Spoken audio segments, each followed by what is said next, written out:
Hey there brother, what's cooking? Pure wrestling is very dangerous and there is also a very risk involved, and I hope you have seen a lot of wrestler bleeding during the match, and you have probably seen some exposed video where people show that the guy is bleeding himself. Wrestler, they bleed by themselves. Is it true? In this video I'm going to explain you. I will explain why they do that, how they do that, and is it really real or fake? So let's start the video. The most commonly asked question is those blood real or fake? If I tell you honestly, most of the time it's real. Okay, wrestlers, they use a blade, they use the bleeding technique to pull out blood from their head. Then you may ask where they get the blade, where they keep the blade. Most of the time many wrestlers use their finger tape to hide that blade, or sometimes their wrist tape in their hand. Hope you've seen wrestler with wrist tape in their hand. They hide their blade there. Some wrestlers hide their blade in the mouth. Yeah, it may sound crazy, but Bret Hart used to do that. In the right situation, they take the blade from their wrist tape and they cut their head when the camera is not focusing them or when the camera is focusing something else. It's crazy that sometimes referee gives the blade to the wrestlers. Bleeding is a very old technique. Back then, bleeding with blade was the only option, but now... And then blood capsule arrived. That kind of changed the game a little bit.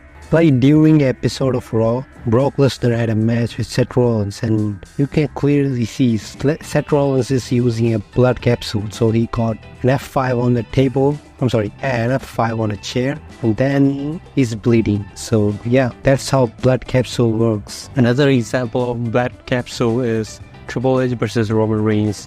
This part, I can't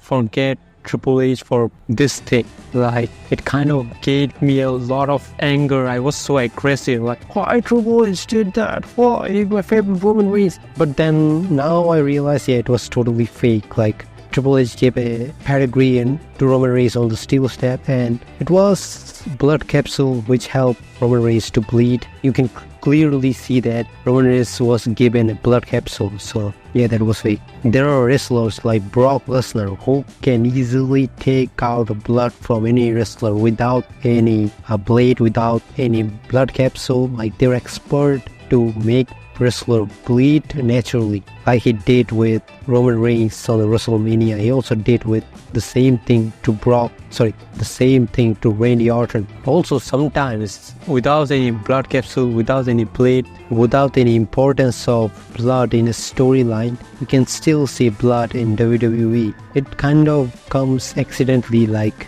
once Cesaro broke his tooth and his mouth was bleeding. It was quite accident, like it shouldn't have happened. It didn't supposed to happen, but still, yeah, it did. It was an accident. Same thing happened with Nia Jax, like with the match with Rhea Ripley. Nia Jax kind of started bleeding during the match, and another time Nia Jax kind of mistakenly bleeded Becky Lynch. Like, he accidentally gave a real punch to Becky Lynch and Becky Lynch started to bleeding. Like, that was a serious issue for WWE. Yeah, we got to know that wrestlers do bleed accidentally sometimes. So when wrestlers fake it, like fake blood, why they do that? It kind of because of wrestlers kind of do that to make the match more interesting, especially babyface wrestlers. They bleed too much to get more sympathy, to get more support of fans. And I mean, there have been times where wrestlers directly caught in camera while bleeding their head. Once The Rock was having a match with Stone Cold Steve Austin, and the referee gave him a blade to cut his head. Like, you can clearly see that the referee is giving him a blade. And after getting the blade, The Rock started to bleeding more. So it can't be coincidence, of course, it is scripted. So yeah, you can see again during Elimination Chamber match, Jericho got a blade by referee, and after a few moments, Jericho started bleeding more. So yeah, they're all interconnected. Even also in a steel cage match, CM Punk was clearly seen using blade in his head. Of course, he bleeded on that match, but you can see he was doing it in front of the camera. Once Randy Orton, during the Elimination Chamber match, he had to bleed, but he was quite late and Triple H was waiting. You can clearly see Triple H was waiting for his perfect timing. And when Randy Orton made the cut, Triple H gave him the move and Randy Orton started bleeding.